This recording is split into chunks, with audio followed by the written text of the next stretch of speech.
But right now, I want to talk about this National announcing their upcoming announcement, and I want to bring into the show the Principals President from Tokerau Principals President Pat Newman is going to join us, and Pat's got some things to say about what National's alluding to saying. G'day, Pat.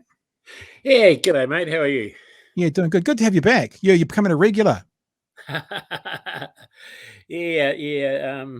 I tend to be one. I've got a name called a kahawahanui. The other name for it is a big mouth. Right. Kahawanui. Oh, nice. Yeah. Now, listen, before we get going, now we can kind of circle back to this if I'm wrong. You released a press release very, very recently. In fact, it was like at 4:30 this afternoon. You can't get blood out of a stone. I read through it. This is bigger than what Nationals just talked about today, eh? Do you want to tell us what the press release is about? Nutshell it for us, because before you do, one of the things I find particularly interesting from your press release is where you're talking obviously to politicians and you're saying, we've led our schools and communities through COVID and its various formats. We've led our schools and communities through major flooding, Northland obviously.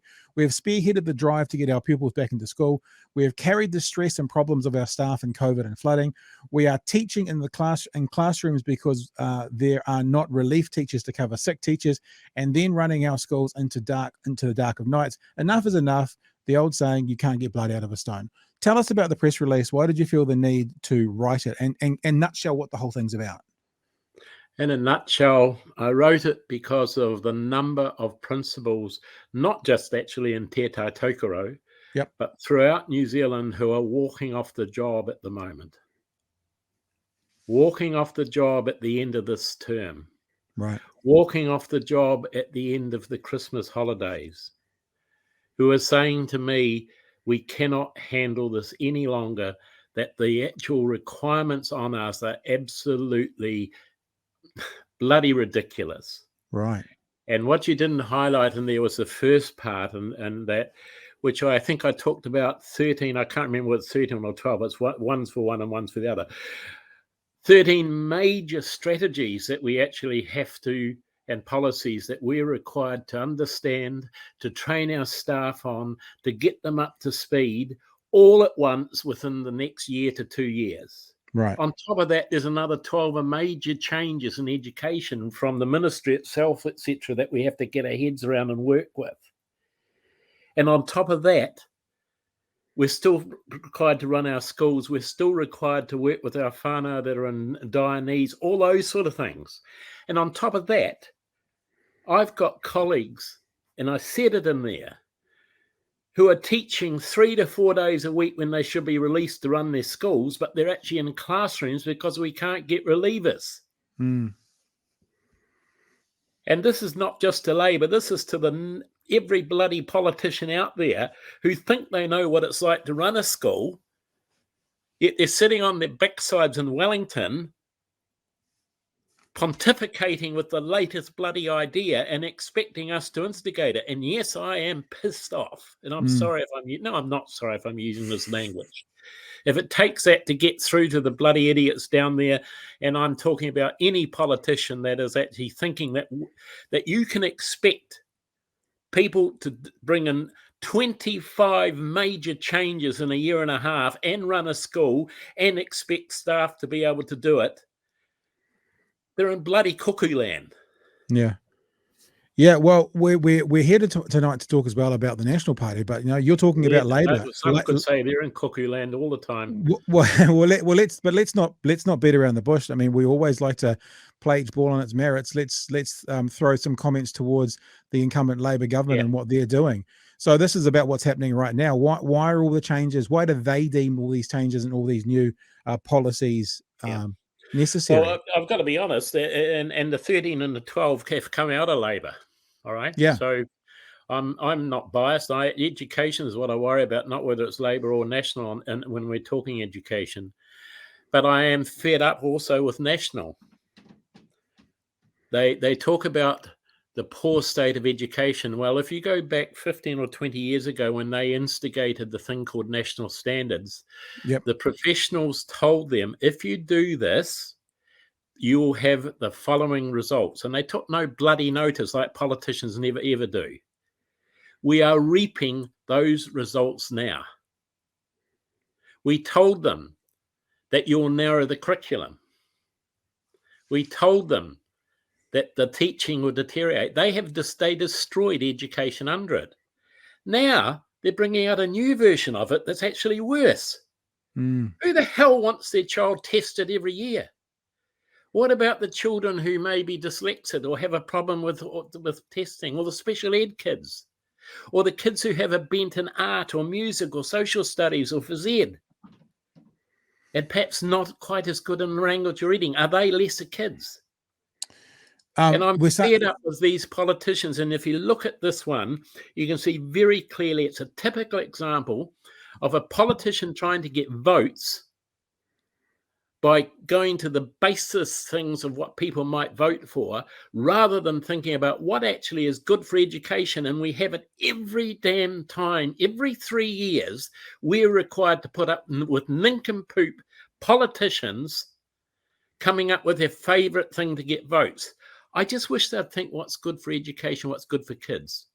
That doesn't seem to come into it. Let's have a look then. We're going to have a look at the story on AM show this morning. Ryan Bridge talking to National's hairless leader, and I don't know if we'll play the whole thing, but this is the story that we're going to push through for the rest of this chat as well. About, you've talked about what's happening right now. The press release is about what's happening right now. Now you've got a potential future government basically saying, well, I'll let them say it.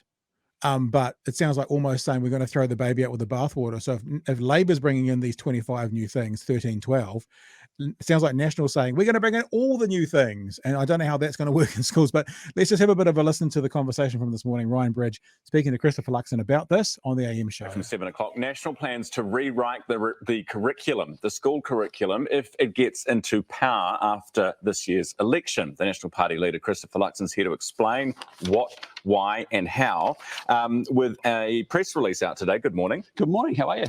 Great to have you here, and good to be talking about education. It's the issue on a lot of people's minds. Yeah. However, you've given us an announcement about an announcement, because you're not actually releasing any detail until Thursday.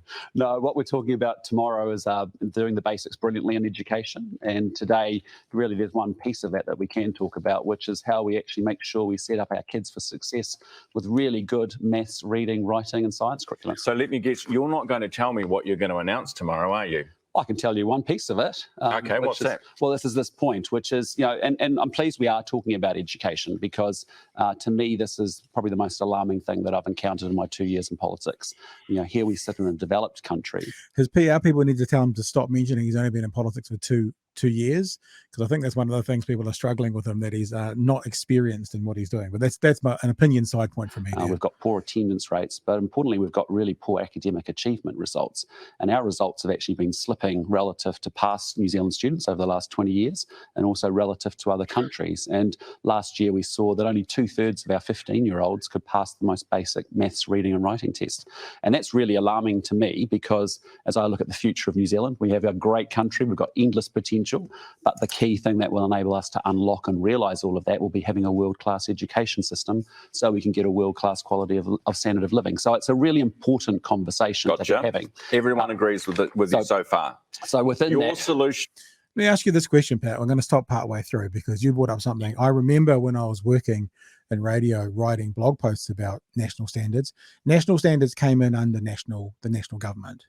Yes, am I correct? They definitely came in under the national government, and he talks about the last 20 years. Well, they were in power running the education system for 11 years of it, and we were telling them all the way through what you were trying to do is destroying education, children's learning, and also, above all, the fun of it, because all it concentrating on, and he's talking about it, was reading, writing, and maths. Now, reading, writing, and maths are crucial. Yeah. But they don't make the whole child. And he's going back to that rubbish, and he's not listened. It's probably because he's so totally inexperienced as a leader and as a politician. He's being fed this stuff a bit like a puppet by the people sitting behind his back, particularly David Seymour and his ilk. Right, yeah. And I think last time we talked, you were saying that you think David Seymour actually wants to be the Minister for Education, and that sort of is terrifying some of the teachers. Well, I've got to be honest. I think he wants to be the Prime Minister, but if he'll give up that for being a Minister of Ed. I would rather that he was actually down to the coal mine somewhere like that, living that way. Could you just nutshell for us in 60 seconds or less? You've made a claim tonight that what we're seeing today is a direct result, a downstream result of national standards that were implemented by a national government. Yep. Could you nutshell for us life before national standards versus life today in the school when it comes to achievement? Because Luxon seems to be complaining about achievement. What was the achievement and how was it measurable before national standards to now? So can you give us the timeline of what it's looked like since they've implemented it? Is there any way you can kind of nutshell or describe that for us? Yeah, measurable is a difficult problem, all right? Because Luxton and the ilk of him seem to think that you can take a child, look into their head, and measure what they have learned exactly this year in isolation to their whole life, in isolation to what they learned from the teacher the year before, and what they've learned from home, and whether it's been a good day or a bad day or not. They've got this idea. It's a bit like you push a button and it goes, this child knows. Yeah, right. Okay. Measurable is actually when you look over a period of time at what they know and what they can do and what they can act in. And I don't know if that explains the difference in what we view measurable about. What we told them at the time was that if you narrow the curriculum to reading, writing, and maths, then what about all the other parts that make up a person? That was the first thing. What we told them at the time was that measuring a pig's ear doesn't 100 times, sorry, measuring the weight of a pig 100 times actually doesn't improve the weight gain. Right. The same as measuring what a child supposedly knows when we know it's false doesn't actually help learning. What we told them was that we know from pedagogy that children learn when they're not stressed, that when they're not put under the huge pressure, that when we allow them to actually use things like the touch, the feel, all their emotions to learn, that, including in reading and writing and maths, that when we actually push creativity rather than specific grammar and all the rest of it, that we actually get learning. What we ended up with was actually putting 5-year-olds, 6-year-olds, 7-year-olds, 8-year-olds, all the kids under that much damn pressure to attain marks so that we looked good, because that's what the system pushed us into. Yeah. That everything else stopped. And if you can imagine it, and if you are not good at a particular subject, say you're not good at reading because you might be dyslexic. Yep. But the system says, oh, shit, boy, you've got to learn to read because you'll upset our statistics. So we give you more and more and more reading. What are you going to do? Are you going to learn reading? Like hell you are. So it's this philosophy that's behind it. I remember. And now they're talking about testing and all that every year. I remember I wrote a blog piece about national standards when it came in, and it was, I remember some of the parts from it. My brain's a bit Swiss cheese at the best of times, but talking about it wasn't actually a national standard either, because different schools could then measure in different ways and therefore give different results, and therefore the teachers could then aim to teach to the test rather than teach to educate the child. And I wrote this blog post, and the NZEI actually put it on their website because they wanted to spread it around as well. And it was so you're the first person I've heard say it as bluntly as this, but you are attributing national standards brought in by the national government to the results we're getting today. This is the downstream effect. It is, because the effect of national standards is still following through. Of course, there are other things. I think society's got hard, and I think all socioeconomics have got hard. Yes, of course they come into it.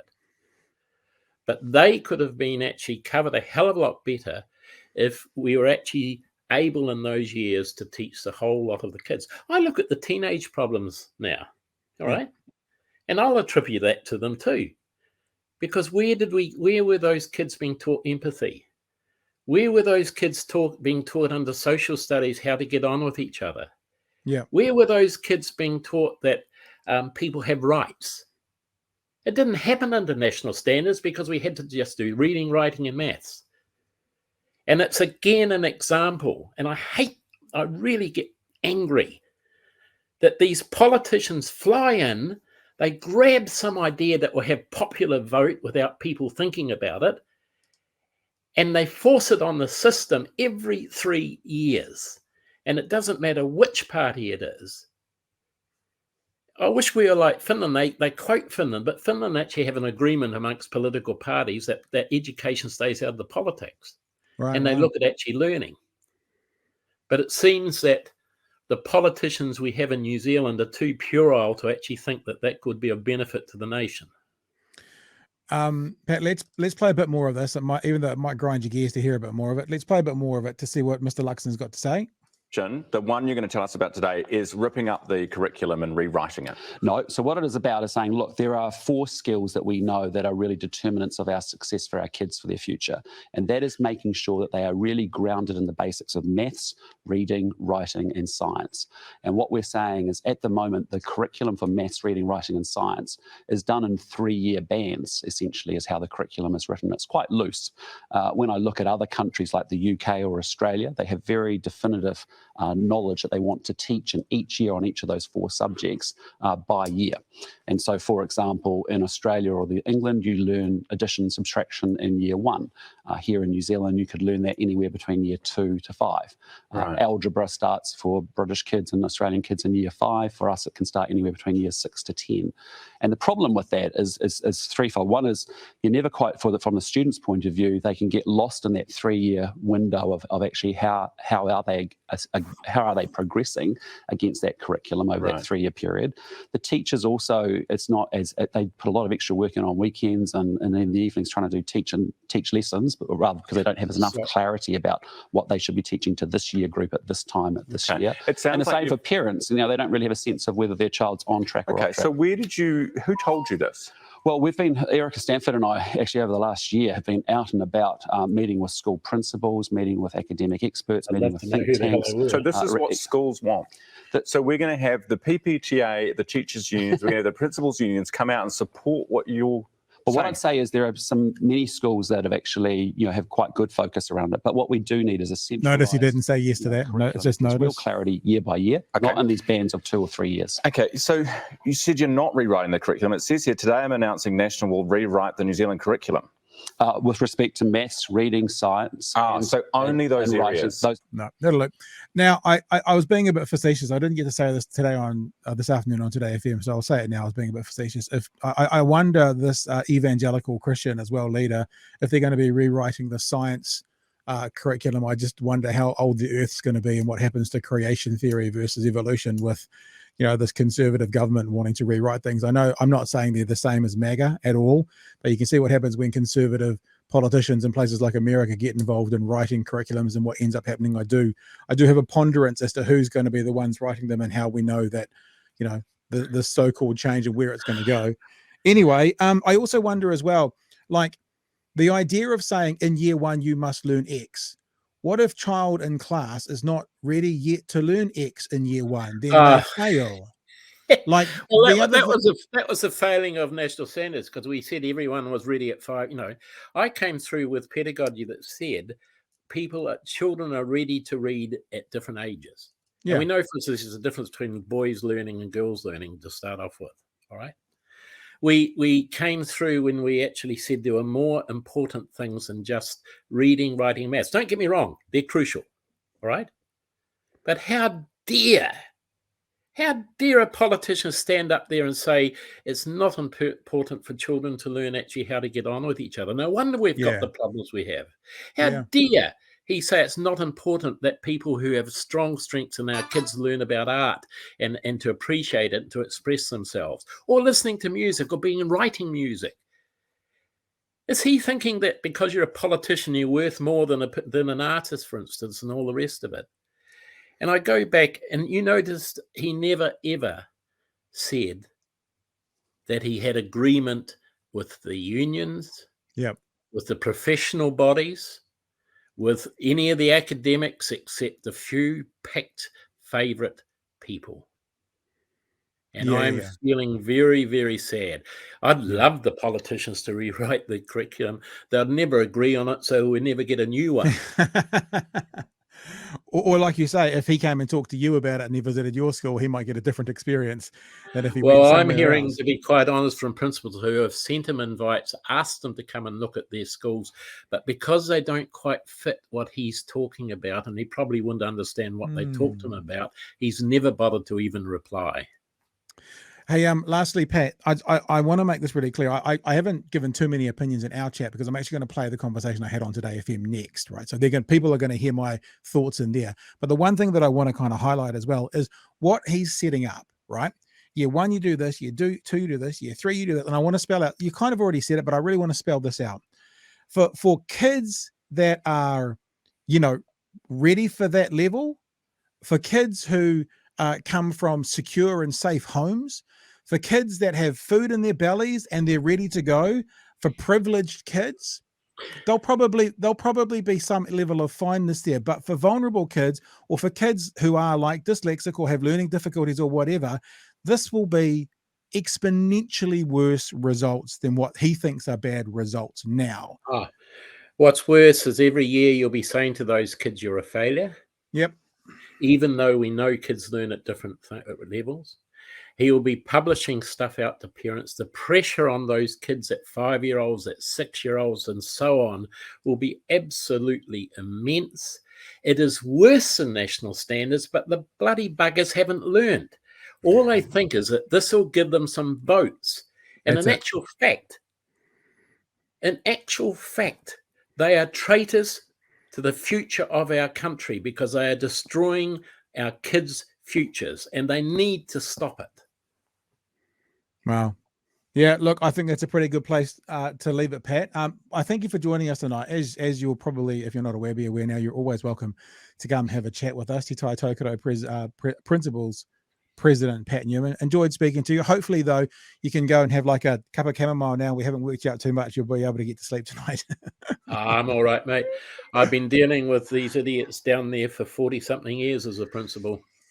All right. Well, listen, can I just say as well, there's a lot of chat going on at the moment. I want to actually, before you go, there is a lot of this kind of conversation. You are heroes, Pat Newman. There is a lot of that in the chat right now, talking about principals and teachers, being heroes. So make sure you know that from much of the population, even if you're not getting it from a certain sector of the political sphere right now. Thank you, mate. You have a good night.